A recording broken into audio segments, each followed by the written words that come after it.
إن الحمد لله نحمده ونستعينه ونستغفره ونستهديه ونعوذ بالله من شرور أنفسنا ومن سيئات أعمالنا من يهده الله فلا مضل له ومن يضلل فلا هادي له ونشهد أن لا إله إلا الله وحده لا شريك له ونشهد أن محمدا عبده ورسوله أما بعد يا أيها الذين آمنوا اتقوا الله حق تقاته ولا تموتن إلا وأنتم مسلمون يا أيها الذين آمنوا اتقوا الله وقولوا قولا سديدا يصلح لكم أعمالكم ويغفر لكم ذنوبكم ومن يطع الله ورسوله فقد فاز فوزا عظيما يا أيها الذين آمنوا اتقوا الله ولتنظر نفس ما قدمت لغد واتقوا الله إن الله خبير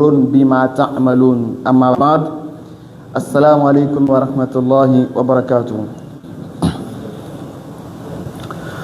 Toutes les louanges, tous les remerciements, toutes les grâces, tous les bienfaits appartiennent, émanent et reviennent à Allah, le Seigneur des mondes, de mérite, de rang et de droit, le Créateur des cieux et de la terre sans modèle préexistant, le premier sans prédécesseur, le dernier sans successeur. C'est lui l'apparent et c'est lui le caché. C'est lui le fort, c'est lui l'audient. Il entend tout en même temps et au même moment. C'est lui le puissant. Rien n'échappe à son contrôle. Il est le pur, le rassurant. Il nous a rassuré que si nous mourons musulmans, nous entrerons au paradis. C'est lui l'apaisant, c'est lui qui nous apaise lorsque nous avons besoin de lui, lorsque nous sommes dans des situations, c'est là qui apaise.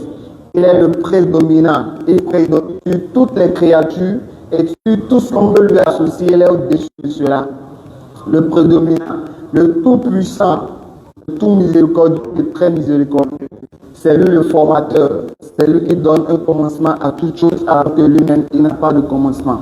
Nous attestons qu'il n'y a point de divinité qui mérite d'être adorée, que ce soit dans les cieux, sur la terre, dans les eaux plus bas que la terre.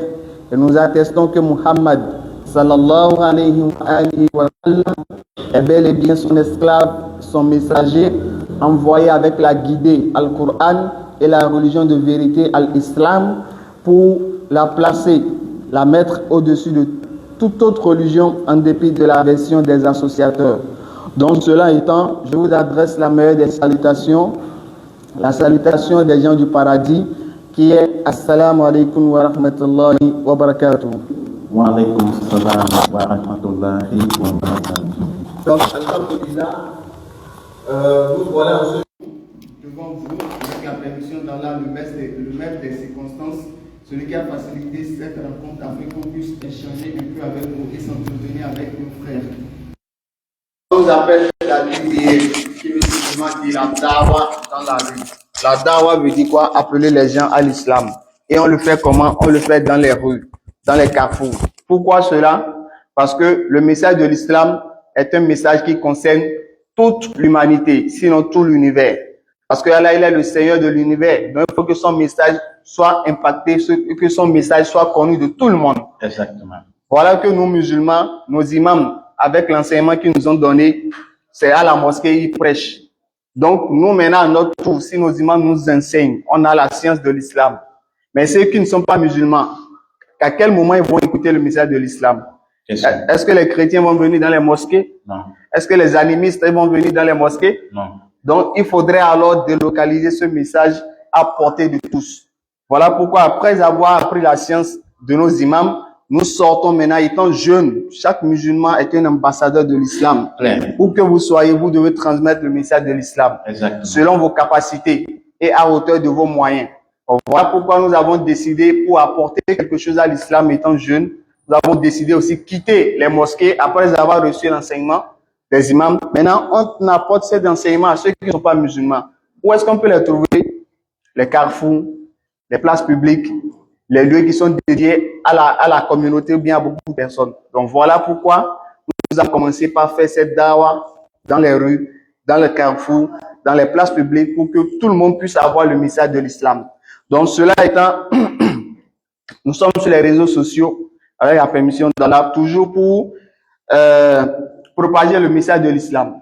Donc, notre cher grand frère, l'imam de la mosquée, il nous a donc contacté, comme ça l'a dit, il aurait voulu qu'on vienne faire une conférence avec nos frères, histoire de vous maintenir dans la religion et d'augmenter votre foi avec la permission d'Allah.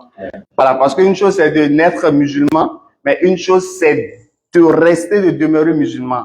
Si je vous demande par exemple, pourquoi vous êtes musulman? Question.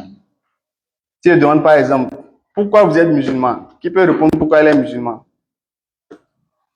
On peut commencer par ça avant que je donne la parole à mon frère rapidement. Pourquoi vous êtes musulman? Qui peut me dire pourquoi il est musulman? Question simple. Hein? Oui, bismillah. Ok, donc le frère il a dit il est musulman parce que les parents sont musulmans. Ok, qui dit autre chose? Qui a un autre point de vue? Qui a une autre raison pour laquelle il est musulman? Oui, frère. Ok, tu es musulman parce que tu crois en Allah. D'accord, mashallah. Qui dit autre chose? Pourquoi vous êtes musulman?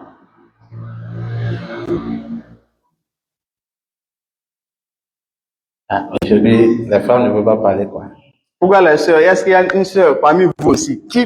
Pourquoi vous êtes musulmane? Qui peut dire pourquoi elle est musulmane? Juste une raison. Le frère l'a dit parce qu'il a trouvé ses parents musulmans. Voilà pourquoi elle est musulmane. Le frère, notre second frère, l'a dit, il est musulman parce qu'il croit en Allah.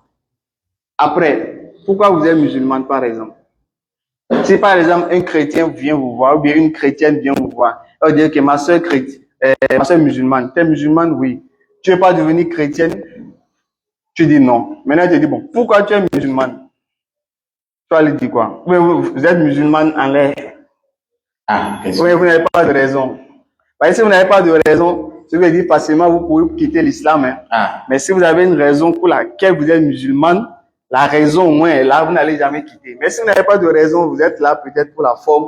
Si quelqu'un vient vous amadouer un peu, ça serait facile. Donc si un jour, oui.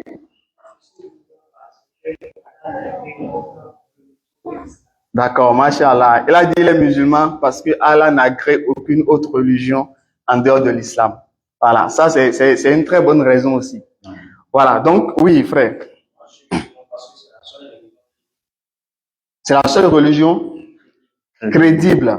Ok, mashallah. Oui.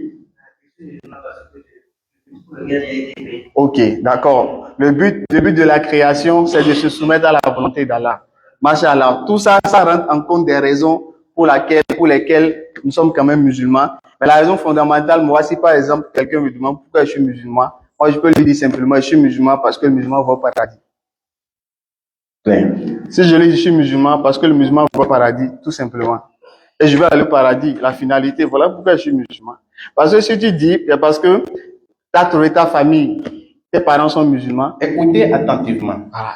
Là, il va dire, ah, si c'est parce que tes parents sont dedans, oui, que toi-même tu suis, donc d'abord ça montre que tu fais du suivisme. Ce qui veut dire qu'il n'y a aucune conviction, tu n'as pas une assurance, donc tu suis la masse. Les parents sont dedans, toi-même tu suis. Je veux dire, toi, de façon personnelle, tu n'as pas une raison, une motivation qui te garde en islam. Tu vois, et d'ailleurs, il peut te dire, bon, si parce que tu es né dedans, pour toi c'est la vérité, est-ce que tu peux demander à un chrétien alors de quitter ta religion? Parce que lui-même, il est né dedans. L'animiste, lui aussi va dire, moi-même, je suis né dedans. Le bouddhiste, lui-même va dire, je suis né dedans. Tout le monde est né dedans. Tout le monde est né dedans. Maintenant, qui va quitter pour qui? Question. Alors que quand tu dis, je suis musulman parce que le musulman va au paradis, tu vas dire, ah, c'est vrai? Oui. Quelle est la preuve? Sourate 43, verset 69 à 70. Elle a dit, oh mes serviteurs, vous ne devez avoir aucune crainte aujourd'hui, c'est-à-dire le jour de la résurrection.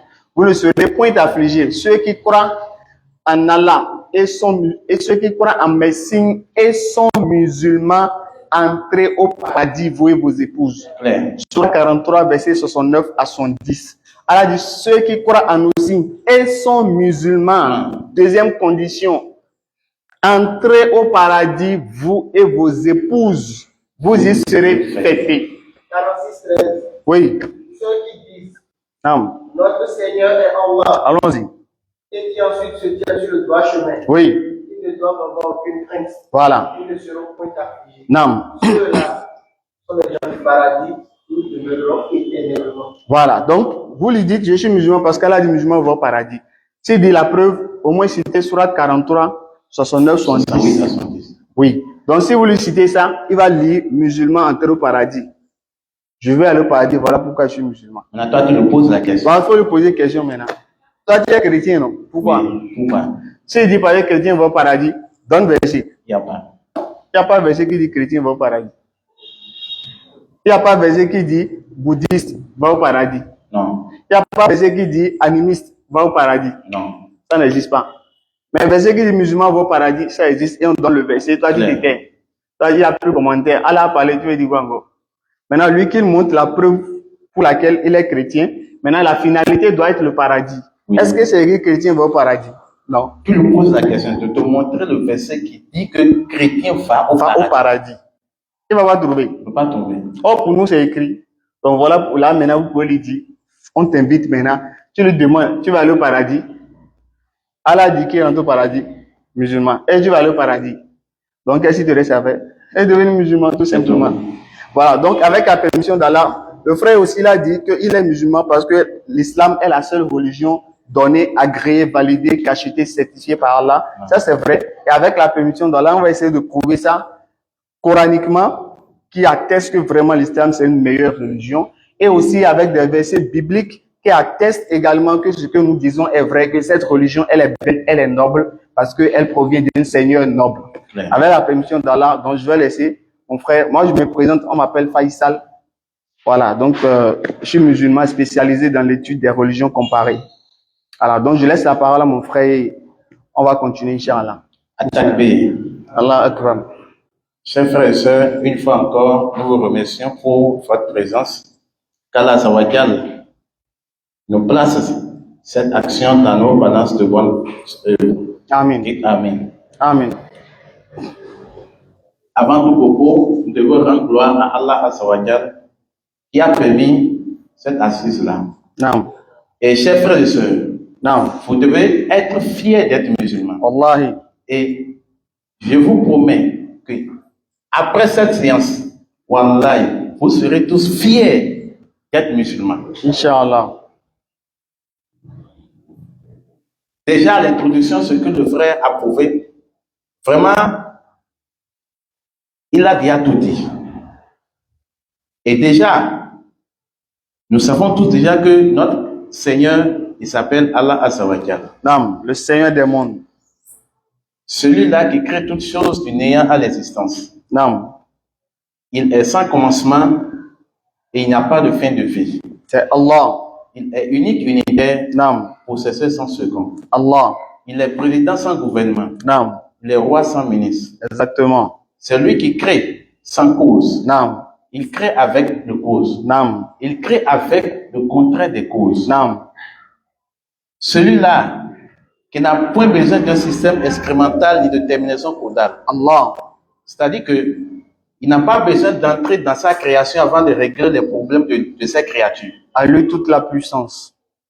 Chers frères et sœurs, Écoutons. les preuves qui attestent Non. que notre religion, c'est la meilleure des religions, Non. sur base des preuves. Ce n'est pas la philosophie. Aujourd'hui, nous ne sommes pas venus pour faire la philosophie. Nous sommes venus pour vous montrer les choses palpables. Vous-même, vous allez toucher. Vous-même, vous allez expérimenter. Non. C'est que vous allez vécu.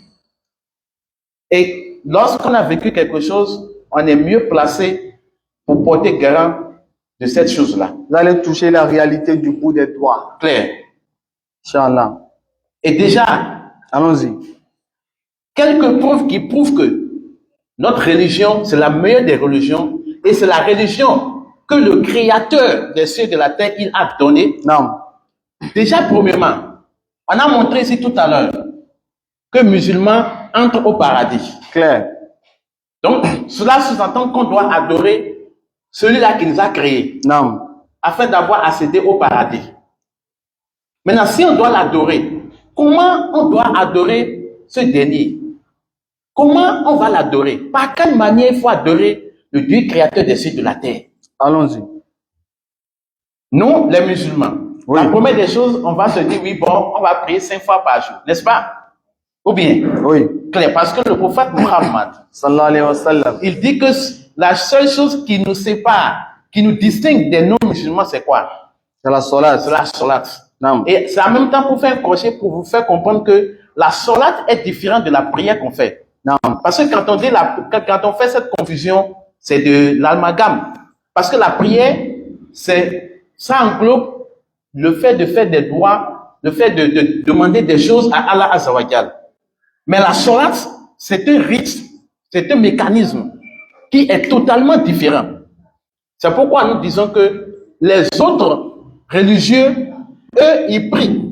Ils ne font pas la salat. C'est pas si vous comprenez. Eux, ils ne font pas la salat parce que dans la salat, il y a la prière. Non. Dans Souyoud, tu pries. Dans Souyoud, tu demandes. Vous comprenez un peu? Donc la salat englobe beaucoup de choses. Donc la salat, c'est un mécanisme. Voilà. Ça commence déjà avec l'intention.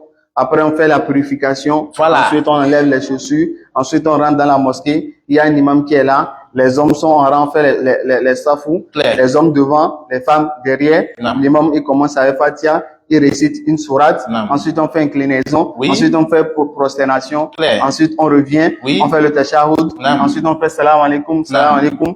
On accompagne avec les invocations après, après la prière. Non. Tout ça, c'est un mécanisme. Clair. Tout ça qu'Allah met dans salat. C'est pourquoi Allah ne dit pas faites. Allah dit accomplissez. Donc ça montre qu'il y a un ensemble de choses à faire. Est-ce que vous avez compris un peu? Alors que quand c'est prière, Non. Allah donne-moi. Allah fait ça, c'est prière. Et c'est ça qu'on fait quand l'imam presse devant.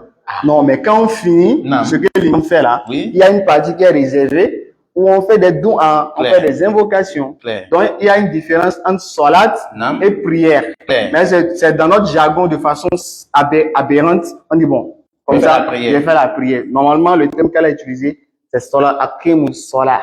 Clair. Vous avez compris? Allons-y. Mais miraculeusement, on s'est rendu compte que tout ce que nous les musulmans ont fait, Non. et que ceux qui ne sont pas des musulmans nous critiquent, Mhm. ils disent que mais vous là, vous avez trouvé ça où? Question. Les musulmans inventés. Enlevez chaussures là, vous musulmans, vous êtes. Vous avez trouvé ça où? Qui vous a montré qu'il faut enlever chaussures avant de Qui rentrer? vous a dit d'aller faire d'aller laver les visages? Qui vous a dit ça? Ah. Qui vous a dit d'aller se chercher- prosterner? Qui vous a dit ça? Qui vous a dit qu'il faut chercher une direction de prière? Pourquoi vous ne priez pas de n'importe quelle direction? Voilà. Où est-ce que Muhammad a trouvé ça? Ah. Mais on s'est rendu compte que tout ce que nous les musulmans ont fait là, Mhm. ça se trouve exactement dans la Bible. Il y a des preuves. C'est pas en l'air. Attaquez. Allah Akbar. On va aller vite. Tout ce qu'on fait, ça se trouve dans la Bible. Non. On va commencer par le premier. Allons-y. Avant de commencer la sourate, Mhm. qu'est-ce qui se passe? Il y a le muezzin Il lance l'appel. qui lance l'appel. Oui, pour appeler les gens à venir. Ok. Mais miraculeusement, vous savez que l'appel à la sourate qu'on fait 5 fois par jour, Mhm. est-ce que vous savez que ça se trouve dans la Bible? Ah, on ne savait pas. Hein. Ah, Mais c'est dans la Bible. On a C'est dans la vérifié. Bible. Jérémie 7, verset 1er. clair. Il dit, Jérémie 7, verset 1er Allons-y. et suite. Allons-y. La parole qui fut adressée à Jérémie de la part de l'Éternel. Donc l'éternel, Jérémie c'est un prophète, Clair. d'accord, dans la Bible. Voilà, donc l'éternel Dieu lui a adressé une parole. L'éternel Dieu parle à Jérémie. Non. Il dit quoi à Jérémie? Allons-y.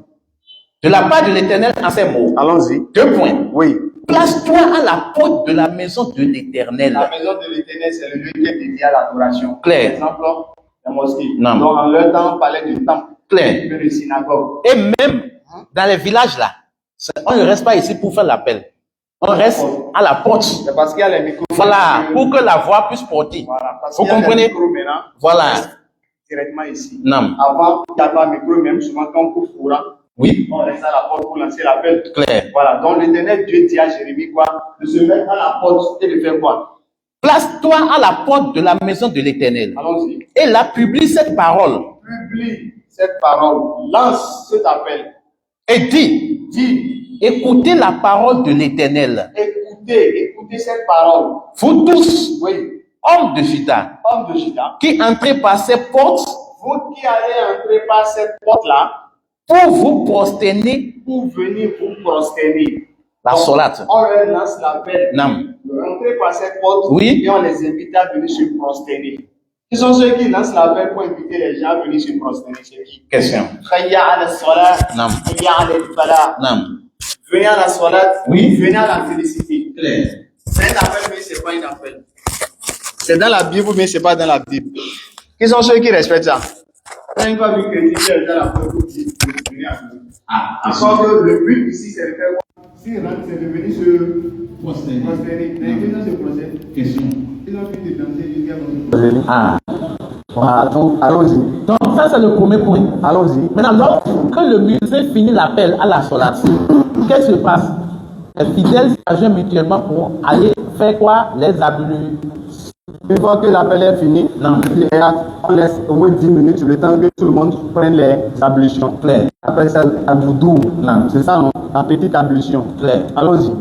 Mais miraculeusement, on s'est rendu compte que même l'ablution que nous faisons tous les jours, ça se trouve dans la Bible, noir sur blanc. Et l'autorisation ou bien l'injonction Non. dans le Coran Oui. par rapport à l'ablution. Non. Tu peux me donner le verset? Le verset qui parle de l'ablution dans le Coran. Ah, bah, on est des musulmans. Tout le monde doit savoir pour le Coran. Chrétien dit maintenant, Ah. qu'est-ce que tu fais si tu veux faire l'ablution? Il dit, bon, moi qui a dit l'ablution? Question. S'il dit c'est écrit, vous allez dire quoi? Ah. Bon, J'ai vu les parents. demandé à l'alpha, pas même à quelqu'un n'a jamais dit comment faire l'ablution. Au moins, regardez ça, Surah 5, verset 6. Soit 5, Verset verset 6. 6. Alors, lorsque vous vous levez pour la solat, vous mettez le pied passé sur la tête et tout ça. Surah 5, verset 6, c'est le verset de l'ablution dans le Coran. D'accord? Non. Allons-y. Maintenant, cela se trouve encore dans la Bible. Miraculeusement, on va trouver dans la Bible que l'Éternel Dieu a donné un ordre à Moïse et à ses fils, Moïse, Aaron et leurs fils. Non. Qu'est-ce que Dieu leur a dit? Exode 40. Exode 40, verset 30 à 31. Allons-y rapidement. Chers frères et sœurs, écoutez attentivement ces paroles. Allons-y. Exode 40, verset 30 à 31. On dit, il plaça la cuve, La cuve, c'est un récipient. Exemple, bouilloire. les bouloirs qu'on utilise. Allons-y. Ok. Il plaça la cuve entre la tente d'assignation et l'autel. Et il y mit de l'eau pour les ablutions. Attaque Bible. Blanc sur noir. Hein. Ablution, là, c'est pas abréviation. Hein. Blanc sur noir, ils ont écrit ablution. Ablution. Dans la Bible. Dans la Bible. Allons-y. Il y mit de l'eau pour les ablutions. Allons-y. Moïse. Aaron. Aaron. Et ses fils. Moïse, c'est lui on appelle Moussa. Nam. Alayhi salam. Nam. Aaron, c'est Haroun. Nam. Le frère de Moussa. Clair. Donc Haroun et leurs enfants. Non. Ils s'y lavaient les mains Ils sont lavés les mains et les pieds et les pieds. Allons-y. lorsqu'ils entraient dans la tente. D'assignation. Non. Et La ils tente ils se lavaient tel que l'Éternel les a ordonnés. Tel à Moïse. que l'Éternel l'avait ordonné à Moïse. Qui a ordonné à Moïse de prendre les ablutions? L'Éternel.